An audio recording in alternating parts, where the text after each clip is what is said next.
টাইমের সাপ্লাই রাকিব হেডারের জন্য জাম্প করেছিলেন, হয়নি। জামাল ভুঁইয়া, সেখান থেকে হামজার অ্যাক্রোব্যাটিক অ্যাটেম্প এবং সেখান থেকেই গোল। হামজা চৌধুরী, যার স্বপ্ন ছিল বাংলাদেশকে ম্যাচে ফেরানোর, এবং সেই স্বপ্নেই সত্যি হলো হামজার গোল।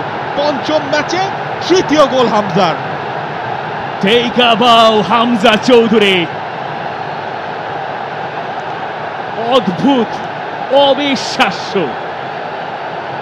বাংলাদেশের কি আছে? বাংলাদেশের হামজা আছে।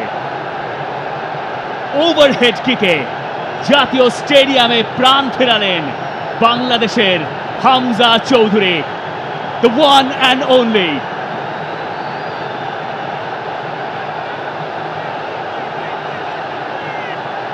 যেই হাসির অপেক্ষায় ছিল সবাই, ফয়সাল আহমেদ ফাহিমের সেই সাপ্লাই, জামাল তার ভিশনটা ছিল পারফেক্ট, হামজা অবিশ্বাস্য। বডির ব্যালেন্সটা রাখা, বলটাকে প্লেস করা, এটা কেবল হামজার দ্বারাই হয়তো সম্ভব।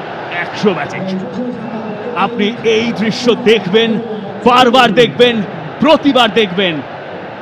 এটা বাংলাদেশের ফোকলোরে ঢুকে গেছে এখানেই, এই মুহূর্তে।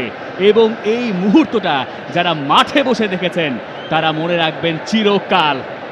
Hamza, you are brilliant.